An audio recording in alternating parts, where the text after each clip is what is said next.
Welcome to another episode of the RV Voice. Today we're sitting with Tim Koontz, our sales director, correct? Yep. With Brinkley RV. We used to have Paul Laux on here, but we're going to talk about the Model I, 235, and 294. Everything you need to know straight from the horse's mouth. Tim Koontz. What up, y'all? Today's episode is brought to you by RV Fix. Let's walk through a quick scenario. You're on your RV trip that you've been planning for months, and bam, something goes wrong. Slide won't move, fridge quits, the power's out. Now, instead of cracking open a cold one, it's fixing time. Total buzzkill, right? That's where RV Fix comes in. Call 1-844-66-RV-FIX and get connected via video call with a master RV technician. No middlemen, no dealership runaround, just real help, fast. And over 40% of these issues are fixed on the first phone call. If it's more serious, we've got you. We'll order parts and get warranty approval within hours, not weeks. Then we can either ship the parts to you and walk you through the fix on a second video call, send a mobile tech from our 2,000 plus tech network, or have you drop it off at the dealership once everything's ready to roll. And even better, you get to keep your rig during this whole process. No more waiting 4 to 6 weeks for basic repairs. With RV Fix, most shop fixes are done in just 3 days. Skip the stress, call RV Fix, and get back to camping, relaxing, and making memories. Use promo code RVVoice at checkout to get a 60% discount and lock in your price for years to come. Learn more at rvfix.com. Hope you enjoyed this episode. Koontz. So, Tim, I know we talked about your background a little bit last time, but let's kind of rewind and do that again real quick. Yeah. You said you were with Grand Design for a little while. Mm-hmm. You started as a football coach and a teacher. Yep. In high school? Yep. Very nice. I played football. A lot of football.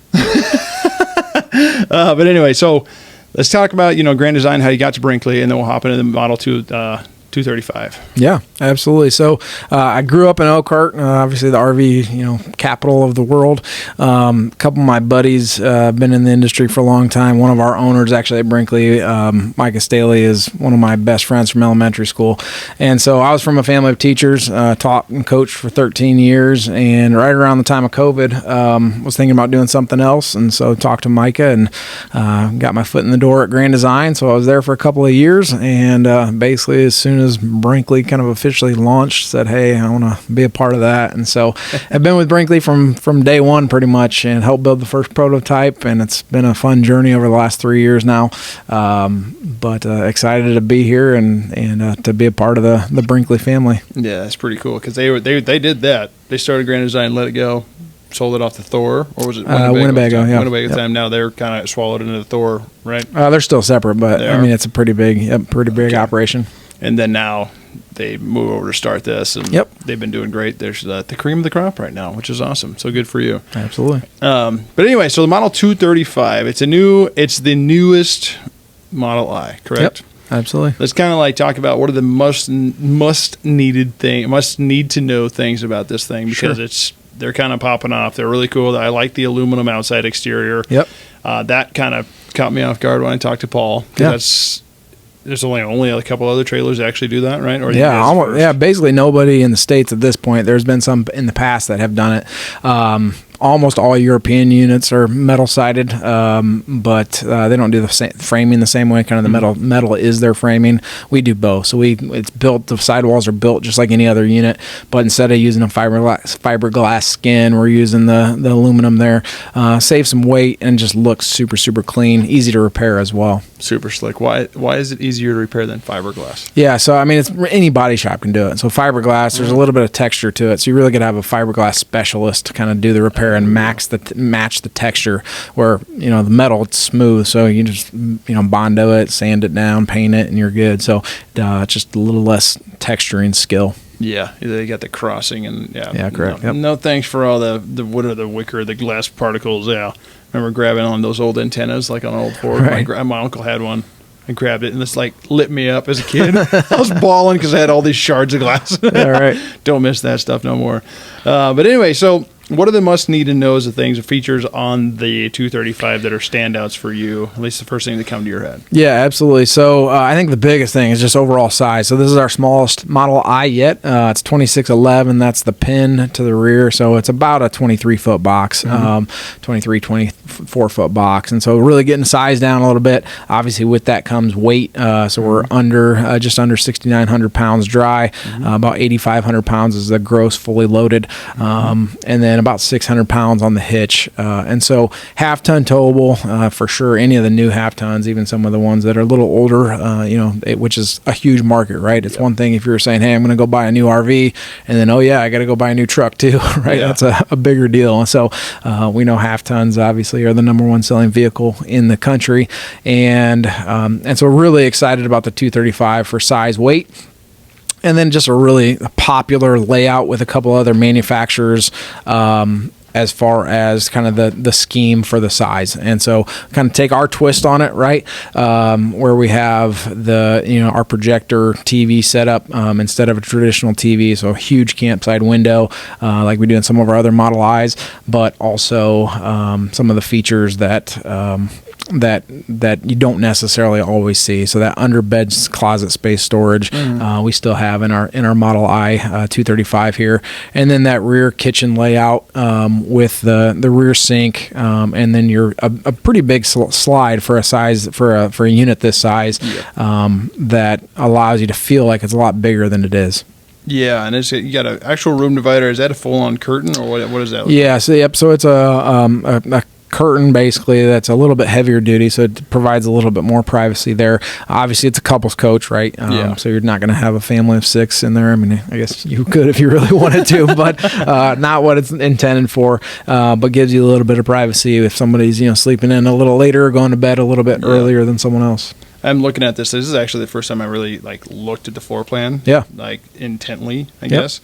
And it looks like you guys use each corner very well. Like it's actually built out to where you can actually access basically every corner. Every inch of this thing is used properly. Yep. And the layout, I mean, is this a copy of any other's layout? I have not. There's a couple. Right, there's a couple floor plans from some other manufacturers that have had something similar in our past life at Grand Design. We had a layout that was similar to this, and again, we've kind of taken our twist on it and said, hey, if there's something that's not broken, let's not reinvent the wheel.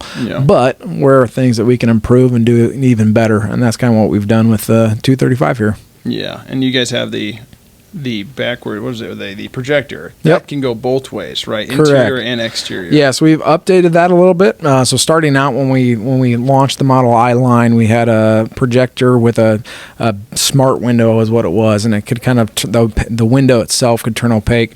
Our supplier informed us kind of suddenly saying, hey, we can't get this window anymore. And we had scheduled about 400 units for a month to build, and they said, hey, we can get you 250 windows. It's like, oh, that's a problem, right? Yeah. So we kind of pivoted a little bit, but still the same functionality. So now you have 2 pull-down projector screens on all of our model year 2026 Model Is. And so one of them is a normal pull-down projector screen. The other one is kind of a semi-opaque one. And so you can leave the projector inside, flip the picture on the projector, pull down that screen, and then you can watch from the outside, which is really awesome. In the evening or whatever, you're hanging out around the campfire and you got a game on in the background or whatever. God.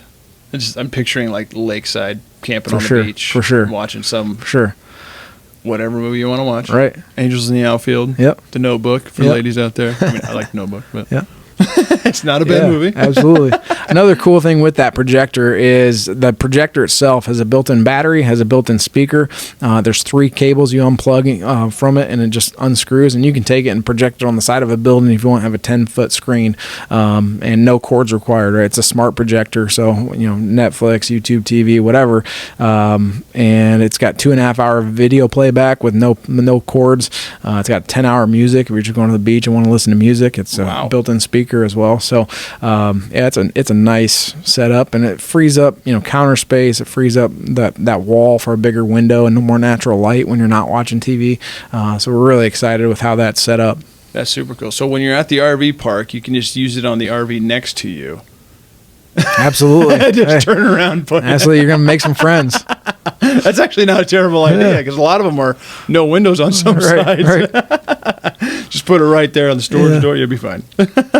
I saw something interesting here. One, you have Rockford Fosgate, so that's awesome. Those are, I mean, that's a big plus. I know a lot of that's more of a toy hauler type deal when you get the real nice sound systems. Yep. I am a sound guy myself. I have an Alpine system on my Jeep, and I love that thing. That's like the number one reason I bought the Jeep. I was like, no, because I hated the stock, like the Sport, and I was like, no, give me the best sound system you got. I don't have to upgrade it, so it was awesome. But one thing that I thought was interesting is the ABS system you guys have on here. That's not typical in most travel trailers. Yeah, I would say it's becoming more standard on higher end stuff, but it's a newer technology for travel trailers and towables in general. So ABS is standard now on any of our units that have drum brakes. And the cool thing with our ABS system is not just anti-lock brakes, but it's also it's going to have sway control, sway mitigation built in. So basically, the tires can kind of brake individually if it feels, if the system feels wind or something pushing the unit. And it also has, you can sync the ABS with your phone with an app, and it has a digital odometer then. So you can track maintenance and so on off of mileage as opposed to, hey, every 6 months do this. Because, obviously some people will go and park their unit at a campground for 3 months at a time. There's no reason to, repack your bearings or something when you haven't driven anywhere, right? So is that going to be helpful? You think in the future, would that help with the resale value? Potentially, yeah. I mean, you can say, hey, this is the mileage of the unit itself, right? So, hey, we had a seasonal site. We took it to and fro, and that was it. This thing hasn't been up the Alcan Highway to Alaska and back or whatever. Beat the snot. Yeah, absolutely. And so, for sure, that can help. Because I was wondering, because that's not normal for RVs, and I had a conversation, I can't remember who with, but it was about travel trailers and fifth wheels. Yeah. And I want to say it was someone from Grand Design, but I don't remember. It might have been Dustin, great trick. You remember him? Yep. He's a good guy. Yep. I was wondering, I think he said something about that. And anyway, I wonder, but Banks the issue, right? It's like they have their own Kelly Blue Book system, but did it say, oh, it's this age, this is what it's worth? Right. Well, that's not completely fair. Correct. When you have two of them, and one's Alcan Highway, and the other one was just, for sure, Lake Hopper. For sure. Every weekend warrior. So it'd be very interesting to see that in the long term. This is 50 amp service. Why? Yeah, so 2 ACs are standard on all Brinkleys. At this point, 2 or 3. We're talking about maybe going to a single AC on this floor plan. We'll see how that works. But everything we've built is 50 amp, and just to make sure that you can run everything without any issue. Our main AC on this thing is a Furrion Chill Cube, which actually only takes about 9 amps when it's running, which is really, really cool. Sorry, buddy. You're busy. Turn on my do not disturb too. So back to 50 amp service. So so this thing has 50 amp service. Everything we build is 50 amp service. Everything until this unit was 2 AC standard, 2 or 3. We're talking about just having one single AC on this because it's just one big room. Our main AC on this is the Furrion Chill Cube. It's 18K, variable speed, built-in soft start. It's phenomenal. You can start the AC on 20 amp service. Really everything in the unit for the most part can run on 30 amp service, but we want to give you that 50 amp access. So if you're at a campsite, campground that has 50, you can use that and not have any concerns, issues at all. You can always just dummy it down basically to a 30 amp or whatnot if you're at a spot that only has a 30 amp service. Yeah, I was wondering about that because, I mean, this is kind of this typical size is typically 30 amp. Yeah, that's why I asked. So I was like, okay, well, that's different. As a salesman, I would have been like, whoa, I don't know how to answer that question. Yeah, just get one of those dog bones and dummy it down to a 30, and you're good. Really, I think everything should be running without issue on a 30. Yeah. Is there anything that I'm not hitting on that's we should talk about? Like, you got actual retractable 65-foot water hose. It's already in there. Anything else that you'd like to mention on the 235? Yeah, I think the biggest thing with this, again, is overall size, and then we really try to have almost no options, right? If it's just a different layout in our Model I family. So some of those features that we have in eyes, I guess another cool one, which I don't know if you talked about before with Paul, but we have a 3,000 watt inverter in all Model I standard, which is really sweet. So when you're out dry camping, you go out in the middle of nowhere and unplug, you turn on that inverter. It's a 3,000 watt inverter, so basically like a 30 amp service. And so everything in the unit will run off of that, with the exception of your microwave. And if you have a unit with a front AC, a Model I with a front AC, that wouldn't work. But your main AC works running off of that inverter, all your outlets. And so it's just like being plugged in, but you're running off a battery and or solar with that 3,000 watt inverter that comes standard. And speaking of solar, you have one panel on there. Is that controller 600 watt panel and lithium ready, so you can add on? That's a dealership correct panel. Yeah, so 200 watt panel is standard from the factory. You can add 2 more 200 watt panels, so 600 watts total. And those would be added at the dealership.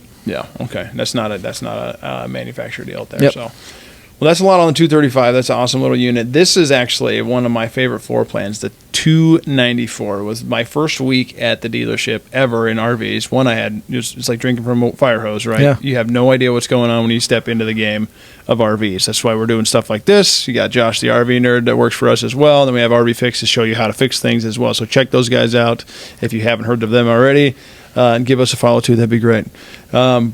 Anyway, the 294, I remember it was either, I want to say it might have been a Primetime Avenger, one of the first one I saw, this style floor plan. And you guys just made it even more, I'm going to say, bishin'. Yeah, absolutely. You got the step ups on the side, and you actually have a close off wall versus just open to the whole cabin. So is there, what's like the standout feature of this? The back full bunks are good size. You can fit 4 people in the back. Yep. What are some other standout features of this thing? Yeah, so one of the things I love about this, I got 3 kids. I got 16, 14, 12. And, this layout is one that would be awesome for my family, because you get the 2 full-size bunks, which obviously I'm not putting two teenagers on those bunks. They're good size for a teen, 2 small kids, no problem on each of those.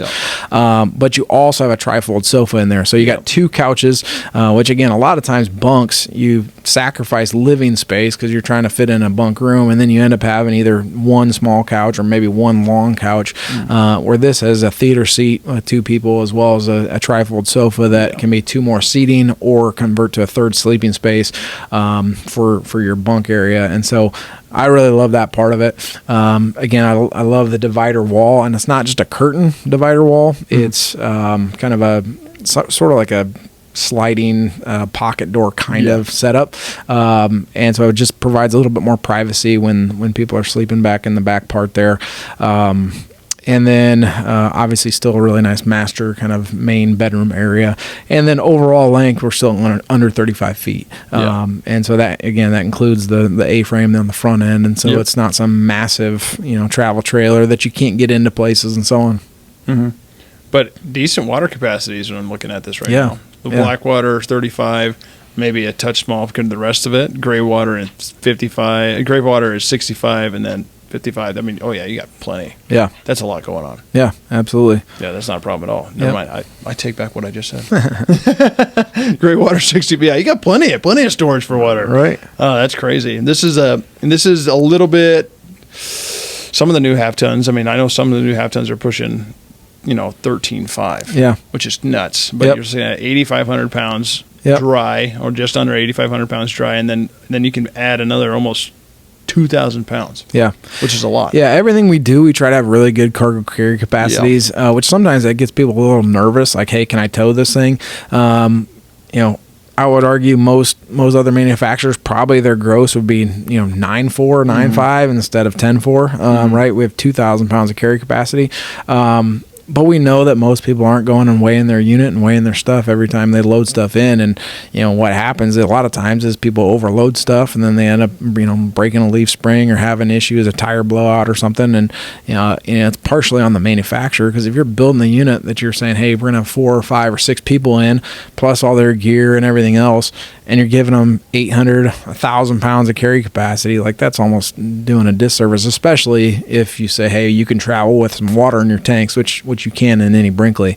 And so we really try to have good cargo carry capacities. We say, hey, we want our Model Is to be half-ton towable. The 294 is pushing it, right? There might be some of them out there that can do it. Definitely any 3/4 ton can do that one for sure. Yeah. But yeah, we don't. We've always tried to say, hey, let's design it the right way. Let's build it the right way. If that means somebody needs a little bit bigger truck or heavier truck, so be it. But we don't want to, skimp on anything, cut any corners, just to say, hey, this thing's, whatever, this truck can tow it. So 235, any half ton, obviously. 275, 265 or other Is. Again, any of the newer half tons should be able to do those, no problem. 294, again, depending on the truck setup.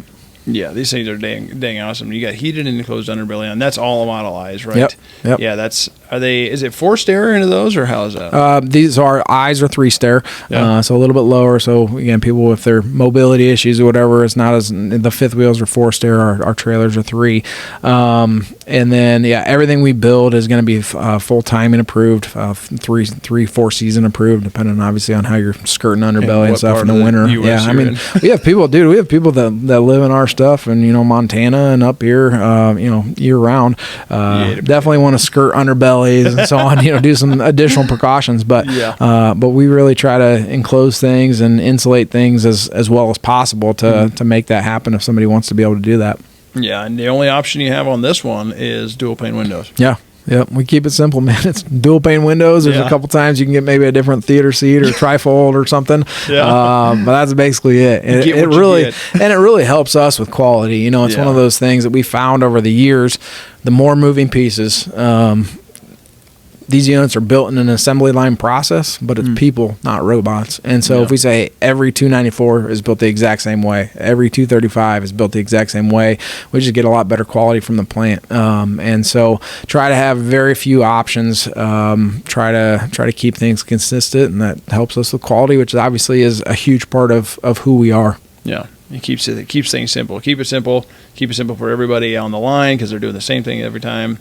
That way they don't have to think too hard about it. Yeah, absolutely. Because when you go there and you have to think, they can pound stuff out. You watch those guys; they're flying with those nail guns sometimes. Yep. Yeah, and they do a good job. Yep. I have not. You guys have what's your warranty and customer service backside? I know you guys have a great customer service. You can call them Brinkley, you can talk to Brinkley, and you can get stuff shipped straight from Brinkley to the customer wherever they are. How's that been looking? How's that been working for you guys? You guys had great customer reviews and all that? Yeah, I mean, it's been awesome. I think that's one of the things, we have a really good Facebook following. We got a bunch of different owners groups and, and whatnot out there, which is also a really good resource for service and for troubleshooting, especially it's, 11 p.m. on a Saturday night or something and our service is closed. People post on those groups and, within 5 minutes they got suggestions and answers and so on. So that's a great resource. It's kind of organically developed over time, but then too trying to have the most responsive and best service and some of the stuff that we've invested in you don't necessarily see, right? But we took basically 2 years to develop a VIN-specific parts list for every unit, and so most RVs, your VIN number really tells you what model year it was made in. It might be this, maybe the model, but yeah, it might be 3 or 4 fridges or water heaters or whatever that have been used. We ran out of these fridges. Yeah, correct. But our parts list, it's VIN specific, and so that allows us then to get the right part shipped to the dealership or shipped to the customer the first time. Cuts down on just the back and forth waiting of things. And so just trying to, our goal is to build a perfect RV. We know we're never going to get there, right? But every day it's how can we make it better? And then it's when something happens, when something fails, how do we fix it? How do we make it right? And how do we make that as painless and seamless as possible? I think at our last our last spot, we learned that service is super important, and that service and taking care of customers is an investment, not an expense. But I think we also said, hey, if we can build a unit that doesn't have as many issues, like that's the best customer service you can get, right? Step one. Yeah, weird concept. Correct. So we've really tried to work at both ends of that. Yeah. Well, and like talking about resources and talking about like customer service in general, you guys have one of the best, in my opinion, if not the best website. You have how-tos on there. You have how to use it, how to do this, how to do that, right? And you have these. I downloaded these straight from the website. You don't see this very often on a lot of things. You can. It's harder to find. They have a very easily navigatable website, and you can find all the information you need about Brinkley, basically. You don't really have to watch stuff like this. Now you get to see the oohs and ahs with people like with Josh. He shows you everything and gives you his opinion on those things. But you guys' website is, in my opinion, the best. Thank you. None. Yeah, we appreciate it. We put a lot of time and effort into that, and are always trying to improve. Another kind of cool thing is that these PDFs, you can, right on the entry door of a unit, there's a QR code you can scan, and that pulls that up. So if a customer is at a dealership and walking through and wants to know, hey, what's the height or the length or whatever, you scan that QR code by the entry door, and that PDF will pop up on your phone. And then we have another QR code inside the unit and by the utility center that takes you to our owner's hub, which you kind of hit on, that has 300-400 how-to videos, and some of those are how to use stuff, right? How to use your Rockford Fosgate system or whatever sound system. Some of that's troubleshooting, how to manually override a slide or an awning or something like that. And so basically we said, let's take a 300-page owner's manual and break it down into 3-minute YouTube videos, and have it super easy to navigate and access for customers. So that, again, it's another layer of support that customers can have at their fingertips. Yeah, awesome. These things are cool. I'll put these links down in the bottom in the description here. Is there anything else that we missed on the Model I that you wanted to talk on? I know you got the awesome aluminum exterior with a nice paint job on the outside as well. That's Auto Graphics, right? Yep. And I don't really, the front, what is the front cap on these things? Yeah, so we have a big window on the front of the units. That's with the automotive glass there with a strike guard on it. And then it's a metal front. So it's simple. I mean, it's just all black front with that nice big window and the Brinkley logo on the front end of it.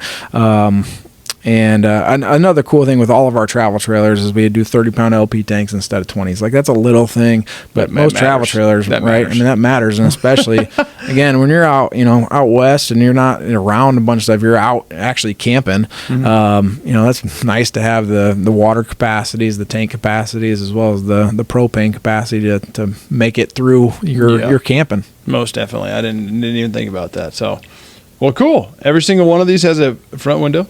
Yep. And it's just, did they have a blind in there too? They can just pull it. Correct. Yep. Perfect. I haven't even stepped foot in these. I apologize. I don't get out of the office. Got to get over to the dealership. Yeah, I would love to. Let's go. It's hot over there. I don't miss the pavement. Awesome, Tim. Well, if there's nothing else, you're good? Yeah, absolutely. Sweet. Everybody out there, check out the stuff. Check out Brinkley. Check out the Model Is. And hit that subscribe button. We'd love to have you. And if you have any suggestions, please let us know. We'll get them on here. We'll talk to any manufacturer you can get. And stay tuned for more from the RV Boys. Sweet, buddy. Thank you. Much appreciated. No problem.